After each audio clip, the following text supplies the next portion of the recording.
네, 하나님 말씀은 지난주와 마찬가지로 마가복음 14장 8절입니다.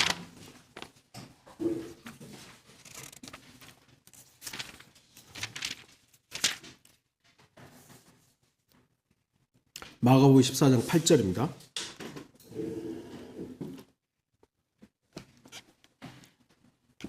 제가 말씀 읽겠습니다. 그 여인은 자기가 할 수 있는 일을 하였으니 내 몸에 향유를 부어 장사 지내려고 미리 왔느니라. 오늘 말씀의 제목은 할 수 있는 일을 하라 두 번째입니다. 여러분, 믿음이 좋은 사람, 또는 신앙이 좋은 사람, 그렇지 못한 사람 어떻게 구분하십니까? 이 사람 참 믿음이 좋아. 이 사람 믿음 없어. 어떻게 구분하십니까? 많은 기독교인들이 이 부분에 대해서 명확한 답을 알지는 못합니다. 겉으로 보여지는 것과 마음의 영역, 내면의 영역을 정확하게 구분할 수 없기 때문입니다. 인간은 정말 참 하나님께서 창조하신 피조물로서 가장 어떻게 보면은 정밀한 존재예요. 우리의 마음을 어떤 경우는 우리도 모르는 경우들이 많아요.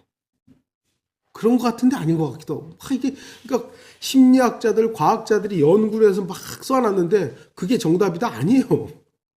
그냥 그거는 여러 기간 통해 사람을 연구한 결과일 뿐이지 그게 나인가 했을 때는 아닌 경우도 있죠.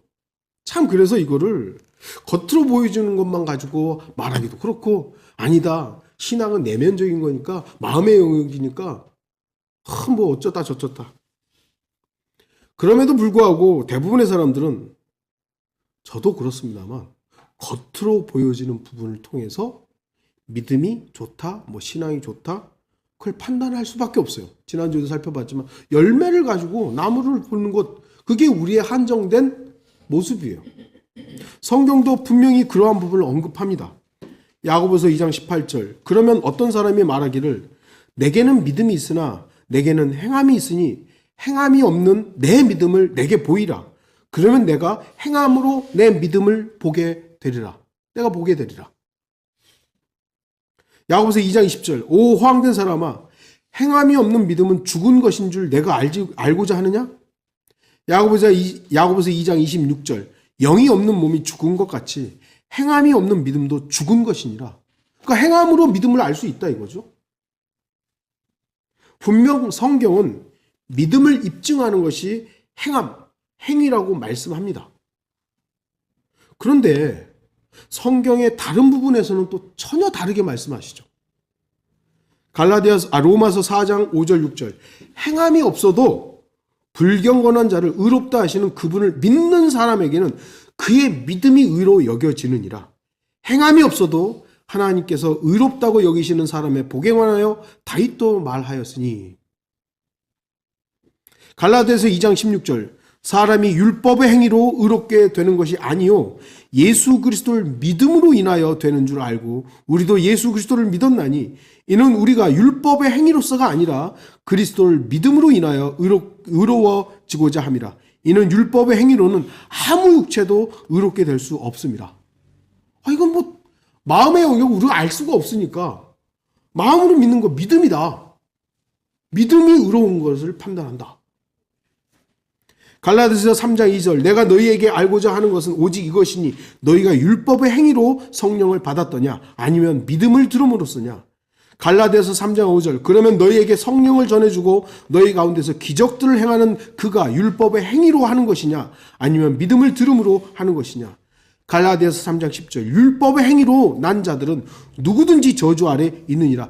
행위로 뭘 하는 사람들은 저주 받는 거예요. 또 기록되기를 행하도록 율법책에 기록된 모든 것을 계속해서 행하지 않는 자는 누구나 저주를 받느니라.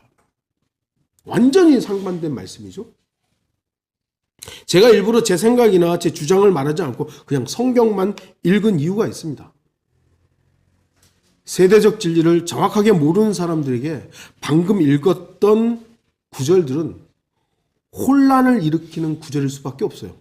여기선 이 말하고 저기선 저 말하고.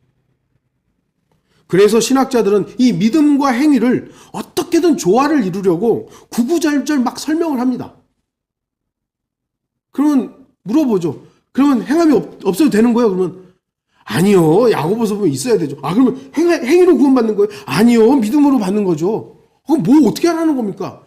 적절하게 조화를 이루어야 됩니다. 말이 됩니까, 그게? 그러니까 이게 세대적 진리를 모르니까 그렇게 어거지로 막 끼워 맞추는 거예요. 그리고 자기들 유익에 따라서 사람들한테 좀 강하게 하려고 하면 행함이 있어야 된다. 막 하고 또 위로가 필요할 때 아니요. 믿음으로만 된다고. 이랬다 저랬다 하는 것이죠. 그래서 장로교가 있는 거고 감리교가 있는 거예요. 칼빈주의가 있는 것이고 알미니안주의가 있는 것이죠. 그래서 어떤 의미에서는 코에 걸면 코걸이, 귀에 걸면 귀걸이. 성도들이 정확한 교리를 알지 못하고 세대적 진리를 알지 못하니까 이 말이 맞는 것 같고 저 말이 맞는 거 어떻게 하라는 거야? 에이, 그냥 열심히 믿으면 돼. 열심히 믿어. 그러면 돼. 그래서 성경은 반드시 시대와 대상을 구분해야 합니다. 자, 이제 어떤 시대, 누구에게 그 말씀이 적용되는지 알면 그것으로 끝난 겁니까? 아닙니다. 바로 그 말씀이 나에게 어떤 말씀인가? 어떤 시대, 누구에게 이 말씀하셨다. 그거 되게 중요합니다. 그런데 그 말씀이 나하고 연관이 없으면 무슨 소용이 있는 거예요?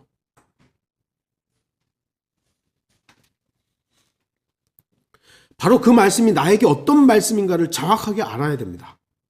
그래야만 하나님의 말씀인 성경이 지금도 살아 역사하는 생명의 말씀이 됩니다. 아니,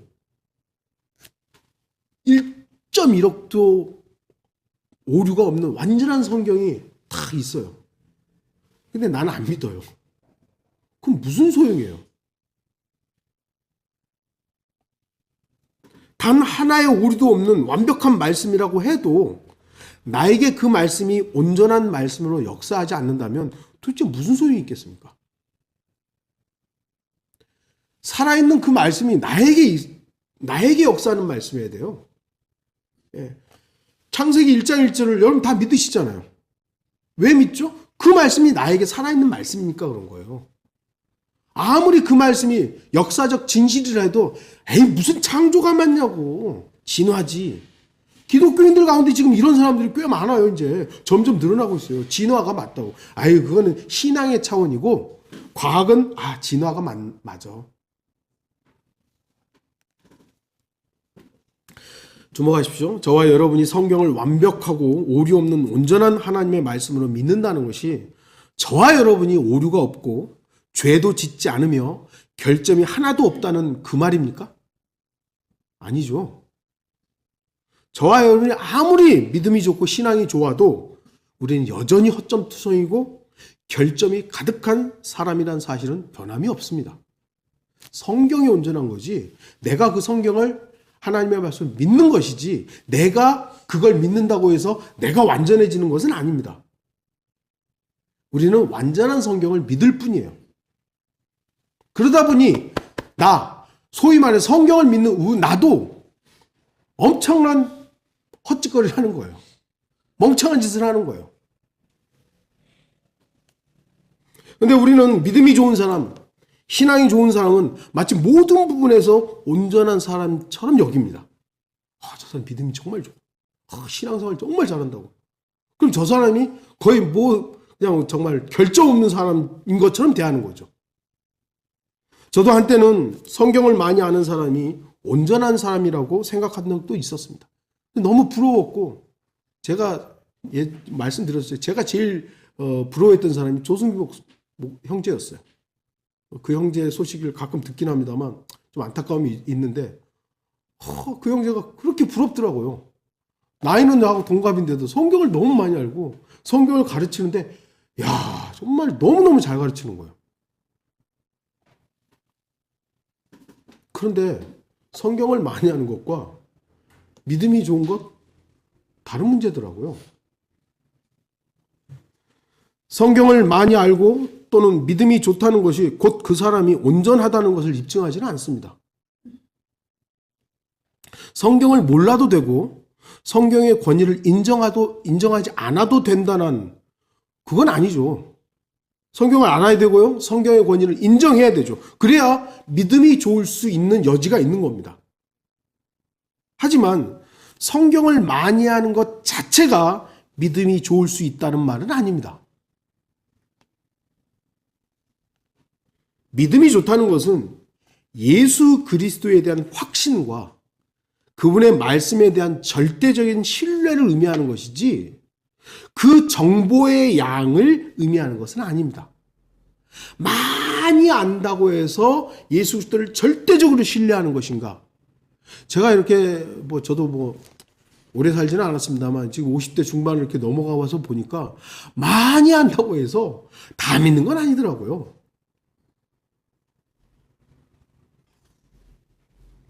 예수 그리스도를 아는 것은 중요하지만 많이 아는 것 자체가 믿음, 곧 신앙이 좋은 것은 아닙니다.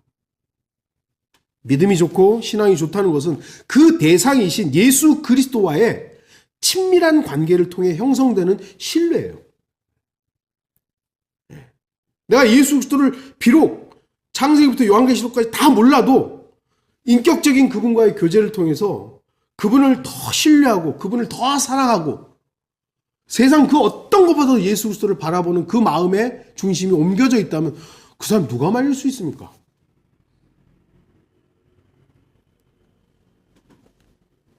그런데 주의하십시오. 신앙이 좋다고 해서 그 사람이 유능한 사업가는 아닐 수 있어요.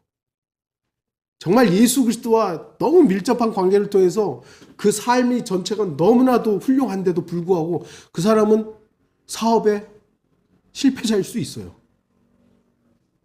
장군인데 전쟁에서 쫄딱 망할 수도 있고 자기 부하들을 다 잃을 수도 있어요.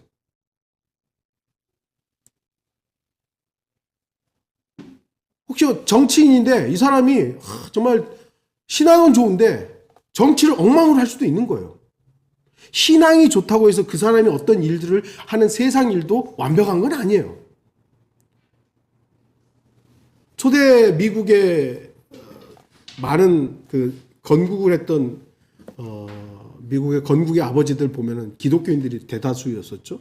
그들 가운데는 조지 워싱턴이라든 여러 사람들이 있습니다만 그들의 삶에 있어도 본받을 만한 사람들이 있긴 있었어요. 그러나 그들이 다 온전한 것인가? 꼭 그렇지만 않았습니다. 신앙이 좋은 것과 삶이 온전한 것. 우리는 신앙이 좋으면 삶도 따라와야 된다고 생각하지만 그런 사람들이 과연 얼마나 되느냐? 그렇게 많지는 않았습니다. 저도 그렇고 여러분들도 그렇고 우리도 신앙과 삶이 함께 가기를 바라서 저도 항상 설교하고 저도 그렇게 되기를 바랍니다만 우리가 생각하는 것과 세상이 바라보는 것은 전혀 다를 수 있다는 거죠.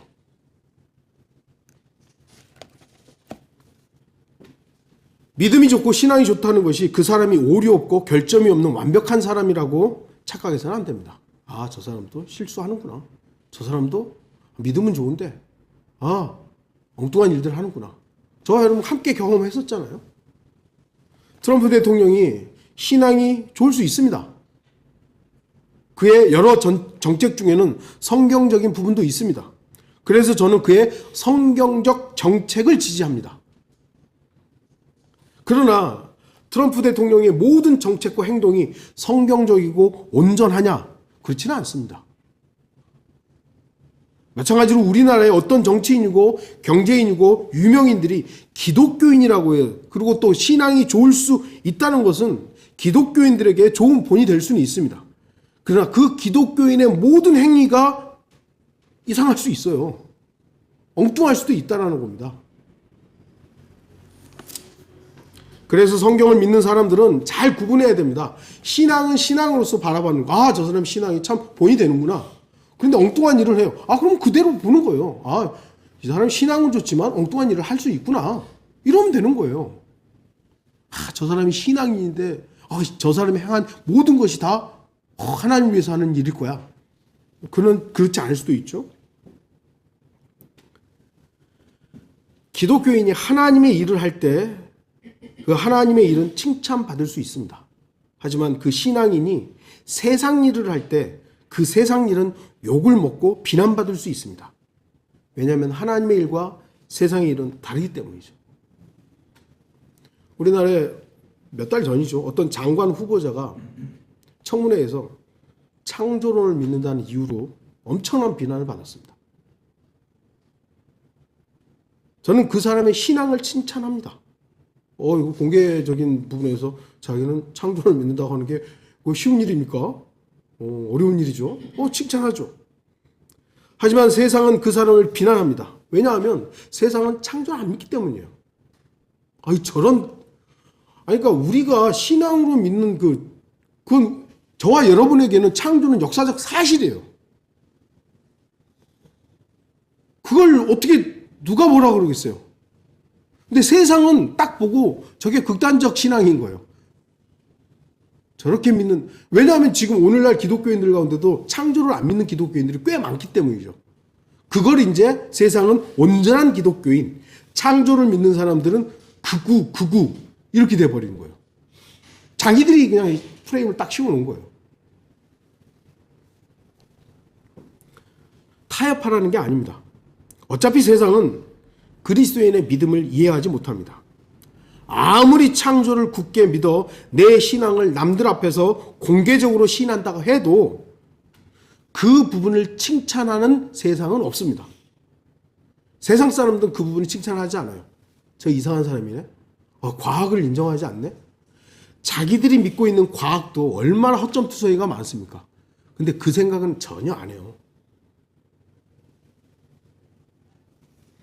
그렇다면 공직에서 공무를 수행하려는 그 사람은 현명하게 대답을 했어야 되는 거예요. 창조를 믿느냐라는 질문에 네, 저의 개인적인 신앙은 창조를 믿습니다. 하지만 이 믿음이 저의 공직을 수행하는 데 어떤 지장도 없습니다. 저의 업무 수행 능력으로만 제 직책의 적합성을 판단해 주십시오. 그럼 되는 거예요. 저는 그렇게 생각해요. 그 사람들한테 아무리 진화가 틀렸고 창조가 맞다고 설명하면 뭐 할 거예요? 못 알아듣는데. 그러면 저 같으면 그랬겠다는 거예요. 이거는 저의 개인적인 신앙입니다. 저는 이걸 바꿀 수는 없습니다. 하지만 이거 지금 따지지 마시고 지금 이 직무를 내가 수행할 수 있느냐 없느냐를 판단해 주십시오. 그럼 지들이 뭐라 그럴 거예요? 계속 창조론 가지고 질질 물어뜯을 거예요? 구원받지 못한 국회의원들 앞에서 내 믿음이 선포하는 하나님의 일. 그들에게는 하나님의 일로 보이는 것이 아니라 정신병으로밖에 안 보이는 거예요. 지금 이 시대는 페스토 앞에서 진리를 외쳤던 사도 바울의 시대가 아닙니다.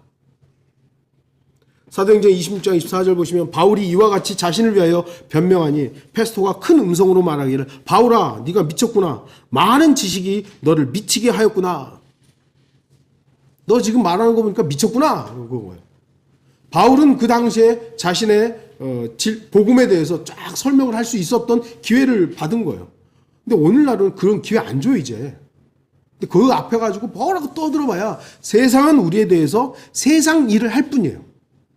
너 미쳤구나. 하나님의 일이 무엇입니까?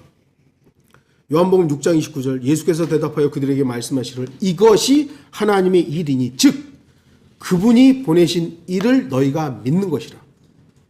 예수 그리스도를 믿는 게 하나님의 일이에요. 그냥 물론 그 예수 그리스도를 믿기 위해서 여러 가지들이 이제 포함됩니다만 어쨌든 하나님의 일은 성경이 딱 명확하게 말한 것은 하나님의 일은 뭐냐면 예수 그리스도를 믿는 거예요. 그 아들이신 예수 그리스도를 믿는 것. 그러나 세상은 하나님의 일을 전혀 하지 않습니다. 그렇기 때문에 하나님의 일은 세상 일들과 구분되어야 돼요. 그리스도인은 명확하게 이게 하나님의 일이고 이건 세상 일이다 구분해야 돼요. 세상 일은 세상 일이고 하나님의 일은 하나님의 일입니다. 물론 아까도 말씀드렸지만 그리스도인도 세상에 살기 때문에 세상 일과 연관되고 세상에 속한 일들도 합니다. 하지만 성도는 세상 일과 하나님의 일을 차이를 구분할 수 있어야 돼요. 아까도 말씀드렸듯이 세상 사람들은 하나님의 일과 무관하니까 밥 먹고 놀고 즐기고 이거 다 자기 세상 일이에요. 그리스도인은 내 삶의 목적이 나가 아닌 예수 그리스도라면 내가 밥 먹고 쉬고 뭐 취미 생활하고 뭐 또 군대 가서 업무 보고 이거 다 하나님의 일과 관련된 거예요. 그럼 그 일들에 대해 최선을 다해야 됩니다. 여러분 놀 때도요 정말 재밌게 노세요. 예. 흐지부지 하지 마시고요. 쉴 때도 푹 쉬세요. 왜요? 그거는 내가 하나님을 위해 사는 목적이 분명하기 때문이에요. 이 차이를 분명히 알아야 됩니다. 그래서 저도 한때 예전에 그런 일이 있었죠. 그때 이제 신학원 다닐 때 저 개인적으로 요즘은 좀 옛날보다 흥미가 많이 떨어졌지만 프로야구를 되게 좋아했어요. 그때 그래 기아 타이거즈가 무슨 코리안 시리즈 올라갔던 때인가 차에서 신학원 왔다가 좀 시간이 남아 차에서 그걸 보고 있었어요. 보고 있었어요. 그때 어떤 형제가 지나가다 툭 쳐다 윤형제 하는데 제가 그걸 보고 있는 걸 들켰네요. 이제 네.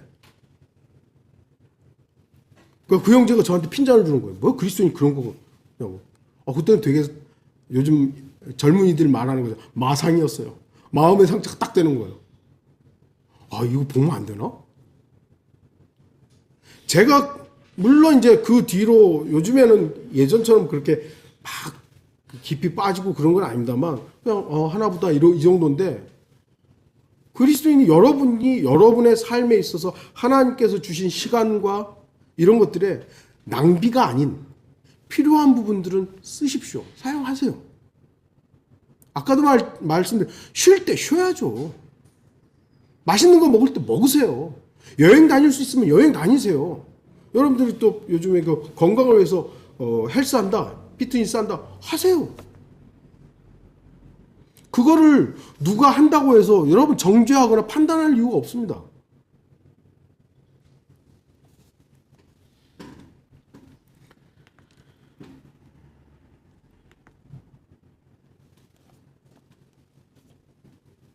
성도는 하나님의 일을 해야 합니다. 지난주에는 성도들이 해야 하는 하나님의 일에 대해서 일부분을 다뤘습니다. 그리고 오늘은 왜 그 일을 해야 하는가? 왜 우리가 하나님의 일을 해야 하는가? 그 부분을 좀 다루려고 합니다. 왜 우리는 성도는 하나님의 일을 해야 합니까? 예수 그리스도께서 우리를 위해 할 수 있는 모든 걸 하셨기 때문입니다. 예수 그리스도께서는 나를 위해서, 죄인을 위해서 할 수 있는 모든 것을 다 하셨습니다. 우리가 아직 죄인이었을 때 그리스도께서는 우리를 위해, 나를 위해 죽었습니다. 그럼 모든 걸 한 거죠. 로마서 5장 8절 우리가 아직 죄인이었을 때 그리스도께서 우리를 위하여 죽으심으로써 하나님께서는 우리를 향한 그의 사랑을 나타내셨느니라. 주 예수 그리스도께서는 벌레인 나, 우리를 위해 할 수 있는 모든 것을 하셨습니다. 세상 그 어떤 사람도 예수님처럼 하지 않습니다. 간혹 가다가 뭐 사랑을 위해서, 애인을 위해서 하는 일들도 있고 부모가 자식을 위해서 하는 일들이 있습니다. 그러나 그건 내 자식, 내 애인, 그 한 사람을 위해서 하는 거예요. 그러나 예수 그리스도는 모든 사람을 위해서 하신 겁니다. 그것도 의인을 위해서 한 것이 아니라 버러지 같은 죄인을 위해서 하신 것이죠. 그 누구도 하지 않은 일입니다. 예수 정그리스도를 한번 살펴볼까요? 그분의 인생이 얼마나 되죠? 33살 반에 죽었어요. 33살이면요. 정말 지금 이렇게 돌아보니까 너무 애예요. 제 입장에서도 보니까 33살이면 아직 이제 뭐 우리 큰애도 조금 있으면 30살 되고 이제 그럴 텐데 얼마나 그 청년입니까? 베들레헴 마구간에서 시작을 해서 갈보리 십자가에서 죽은 33년간의 인생이 전부입니다. 그러나 주님의 생애는 죄인들을 위한 인내와 고통의 생애였습니다. 30년간은 어떤 의미에서는 인간을 위해서, 인간 아버지 어머니를 위해서, 또 인간들을 위해서 그냥 인간의 삶을 살았었죠. 그것에 대해서 성경은 거의 언급하지 않아요. 12살 빼고는 언급이 없어요. 그분의 생애가 어쨌는지 우리 잘 몰라요. 그리고 우리 인간의 편에서 그 생이 우리한테 그렇게 중요하지 않아요. 3년 반의 생애가 우리한테 중요하기 때문에 성경은 그 말씀을 딱 제시하고 있는 것이죠. 우리가 그러니까 예수님에 대해서 아는 것은, 더 많이 아는 것은 이 3년 반이에요. 3년 반. 죄인인 내가 감당해야 할 것들을 예수 그리스도께서는 대신 감당하셨습니다. 내가 율법에 복종해야만 할 것을 예수 그리스도께서 복종하셨습니다. 그리고 주님께서는 지금도 나를 위해 중보하십니다. 주님께서 나를 위해 할 수 있는 모든 것을 다 하셨기 때문에 우리 성도들도 할 수 있는 모든 것을 다 해야 합니다. 예수 그리스도께서 우리를, 저와 여러분을 위해서 다 모든 것을, 생명을 내어놓지 않았다면 우리도 뭐 굳이 그렇게 해야 될 필요가 있겠습니까? 우리가 부모에게 순종하고 부모를 공경하고 효도해야 하는 이유가 뭡니까? 그분들이 나를 존재케 했고, 그분들이 나를 그 어렸을 때 무방비 상태에 있는 그 나를 키워내셨고, 많은 것을 제공해 주셨기 때문이에요. 그래도 우리나라는 아직까지 좀 그런 부모 공경이 많이 남아 있어서 참 감사한 일인데, 그리스도인은 부모를 공경해야 됩니다. 그건 성경이 말씀하고 있는 것이잖아요. 그렇게 하셔야 돼요. 왜요? 다 주셨기 때문이죠. 예수 그리스도를 우리가 사랑해야 하는 여러 가지 이유가 있습니다만, 왜 우리가 하나님의 일을 해야 합니까? 그분이 나를 위해서 할 수 있는 모든 일을 하셨기 때문입니다. 우리가 할 수 있는 모든 것을 다 해야 하는 이유가 또 있습니다. 왜냐하면 사탄도 할 수 있는 모든 것을 다 하기 때문입니다. 사탄은 때때로 울부짖는 사자처럼 달려들고, 때로는 뱀처럼 다가오고, 때로는 빛의 천사로 다가옵니다. 사탄은 성도들을 유혹하고 미혹하기 위해 자신이 할 수 있는 모든 것을 다 합니다. 거짓 교사들을 이용하기도 하고, 가짜 목사들을 사용하기도 하고, 가짜 성경과 가짜 교회를 만들어서 자신이 할 수 있는 모든 것을 다 함으로 그리스도인들을 쓰러뜨리려고 합니다. 사탄이 할 수 있는 모든 것을 다 한다는 것은 말 그대로 사탄이 자기가 할 수 있는 모든 걸 다 하는 거예요. 아닙니까? 사탄이 우리를 쓰러뜨리는데 설렁설렁 너 하든 말든 알아서 해, 이게 아니잖아요. 어떤 의미에서 사탄도 목숨 걸고 하는 겁니다. 예수 그리스도께서도 자신의 생명을 내어놓고 우리를 구원하셨듯이 사탄도 정말 대충 하는 게 아니라 자기의 생명, 영적인 부분에서 그걸 내놓고 달려드는 것입니다.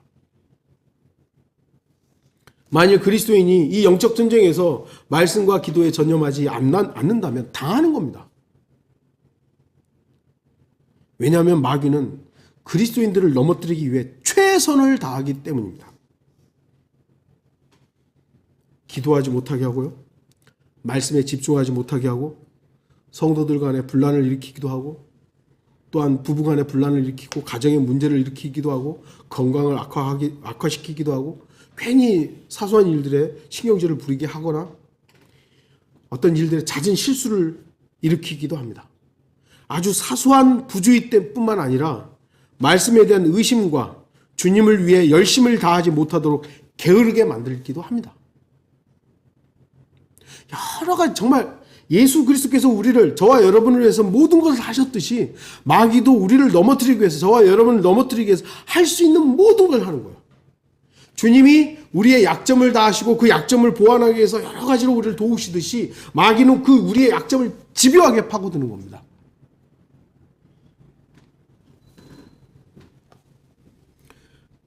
저와 여러분 분명히 알아야 됩니다.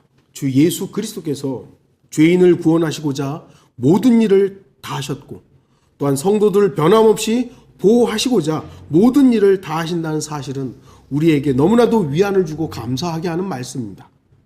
그러나 주의하십시오. 사탄도 그렇게 합니다. 사탄도 그리스도인들을 실족시키기 위해서 수단과 방법을 가리지 않습니다. 이 정도는 안 하겠지. 그럼 우리가 어떻게 알아요? 이 부분은 내가 기도로 잘 준비했으니까 이 부분은 괜찮아. 아니요, 뒤통수 칩니다. 그래서 우리는 내가 완전하지 않기 때문에 그래서 말씀과 기도에 전념하면서 예수 그리스도의 성령님의 도우심을 계속 구해야 되는 겁니다. 우리가 할 수 있는 모든 것을 해야만 하는 이유가 또 있습니다. 예수 그리스도께서 상 주시겠다고 약속했기 때문입니다. 세상 일들은 노력의 대가가 나오지 않을 수도 있죠. 피땀 흘려서 했는데 왕창 망해요. 사기를 당합니다. 세상 일들은 그래요. 성공하는 일도 있습니다만 다 그렇습니까? 아니죠. 그러나 성경은 그리스도인들의 수고가 헛되지 않을 것임을 분명히 말씀하십니다. 고린도전서 9장 25절에서 26절, 이기려고 애쓰는 사람은 누구나 모든 일에 자제하나니 이제 그들은 썩어질 면류관을 받으려 하지만 우리는 썩지 않을 면류관을 받고자 함이라. 그러므로 내가 그처럼 달리되 불확실하게 하지 아니하며 또 내가 그처럼 싸우되 허공을 치는 자같이 아니하노라. 왜죠? 확실한 보상이 있기 때문이다. 확실한 약속이 있기 때문이에요. 그리스도인들이 이 땅에서 행하는 행위는 구원을 위한 행위가 아닌 상급을 위한 것입니다. 만일 예수 그리스도께서 준비하신 상에 대한 언급이 성경에 없다면 우리가 지금 하고 있는 행위는 헛수고죠. 굳이 성도들이 할 수 있는 모든 것을 다 하면서 거룩하게 살아야 될 이유가 뭡니까? 성별될 삶을 살아야 할 이유가 뭡니까? 물론 우리는 예수 그리스도를 따라가는 삶으로서 성별해야 되고 거룩한 삶을 살아야 되지만 그 또 이면에 예수님의 약속이 있기 때문이기도 해요. 난 상급 필요 없어요. 그냥 이렇게 주님을 위해 사랑만도 족합니다. 물론 그게 우리의 마음이기는 합니다. 그걸로 우리는 상급 필요 주님이 지난번 우리 교제했죠. 주님이 주시겠다고 딱 이렇게 마련했는데 나 상급 필요 없어요. 그럼 주님이 준비한 그 상급은 뭐가 돼요? 이건 뭐가 되는 거예요? 이것이 우리의 주된 목적으로서 나는 저 상급 받아야 돼 이런 마음의 자세는 아닐지라도 주님이 주시고자 하는 그 상급에 대한 갈망과 소망은 있어야 됩니다. 왜죠? 주님이 준비하셨으니까. 내 사랑하는 신랑이 준비했으니까요. 아내가 오늘 빨리 들어와요. 내가 당신을 위해서 선물 준비했어요. 그러면 기대 안 합니까? 전 기대할 거예요. 오늘 자매가 뭘 준비했지? 주님이 우리를 위해서 준비하신 것입니다. 그렇다면 우리는 기대해야 됩니다. 그것이 삶의 목적이나 그게 우리의 어떤 유일한 길이 되어서는 안 되지만 주님이 주시겠다 했어요.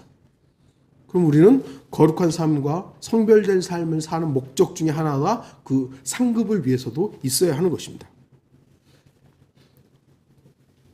성도들이 행하는 수고는 헛되지 않습니다.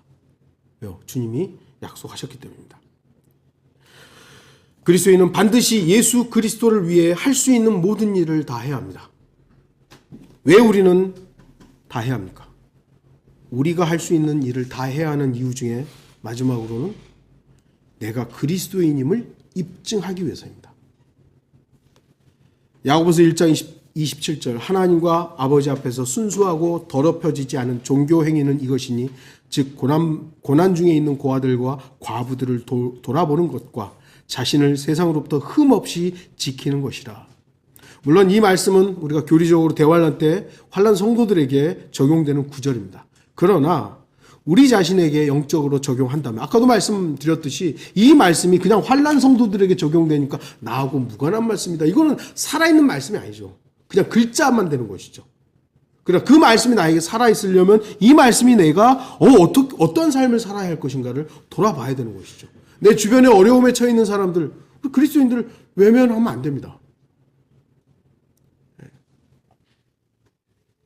그리스도인이 된다는 것은요, 기독교라는 종교를 갖는 것이 아닙니다.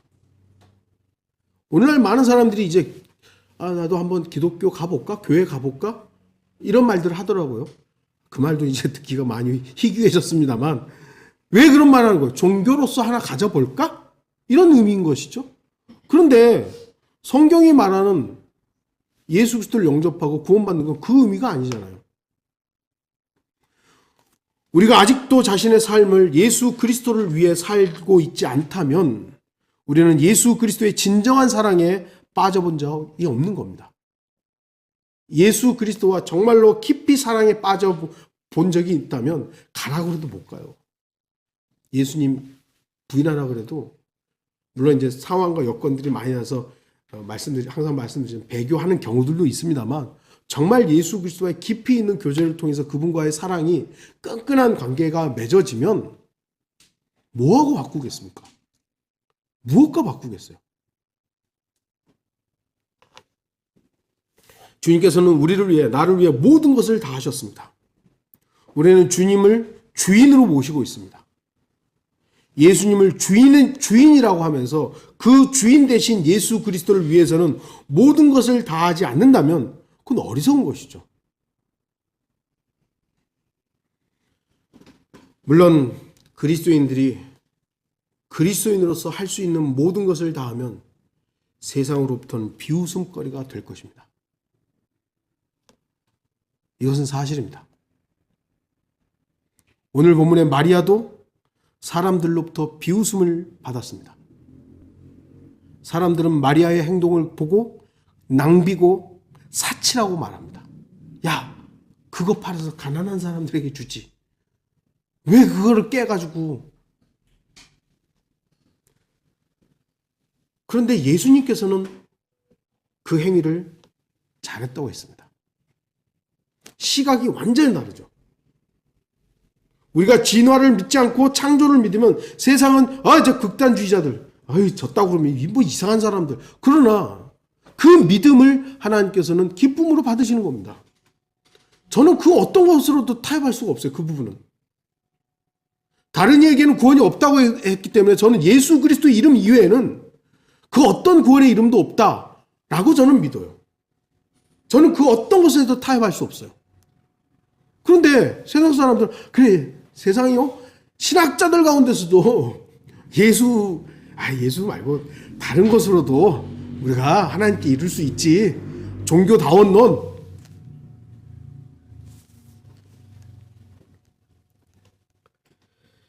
그리스도인들이 예수 그리스도를 위해 할 수 있는 일을 다 하면 세상은 그리스도인들을 비웃을 것입니다. 그러나 주님께서는 우리를 향해 미소 지을 것입니다. 왜 그러면 우리가 그 일을 해야 합니까? 세상은 우리를 향해서 비난하고 조롱하고 손가락질을 하는데도 불구하고 왜 우리는 하나님의 일을 해야 합니까? 주님이 나를 위해서 다 하셨기 때문입니다. 세상은 예수 그리스도의 사역도 비웃었죠? 조롱했죠? 예수님 마귀 들렸다 그랬죠? 세상은 그리스도인들에게 동일한 태도를 취합니다. 우리가 세상에 타협하고 제가 진화라는 꼭 부인하는 건 아니고요. 진화도 있겠죠. 세상은 그래. 네가 진짜야. 네가 진짜 기독교인이야.